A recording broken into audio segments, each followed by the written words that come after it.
Big boss హౌస్‌లో 4th week nomination మొదలయ్యేటప్పుడు housemates అందరూ ఎంతో శ్రద్ధగా వాళ్ళ వాళ్ళ పనులనైతే చూసుకోవడం మొదలుపెట్టేశారు.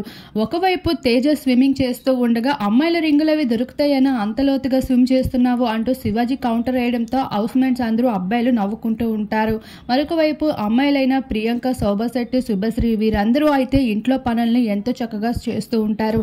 ప్రియాంకకి హెల్త్ బాలేనప్పటికీ తన రూమ్ మొత్తం ఎంతో క్లీన్ చేసుకుంటూ ఉంటుంది. శోభ కూడా అన్ని పనుల్లో పాల్గొంటుంది. శుభశ్రీ కూడా గార్డెన్ ఏరియా వైపు ఎంతో శుభ్రం చేస్తూ వచ్చింది. కాకపోతే అక్కడ రతిక మాత్రమే తలదూవుకుంటూ తన మేకప్ వర్క్ చూసుకుంటూ వస్తుంది. నిజం చెప్పాలి అంటే రతిక ఎప్పుడు వంట చేస్తున్నట్లు కానీ ఎప్పుడు క్లీన్ చేస్తున్నట్లు కూడా ఏ సెక్షన్లోనే కనిపించదు. అప్పుడప్పుడు వంటగదిలో మాత్రమే కనిపిస్తూ ఉంటుంది.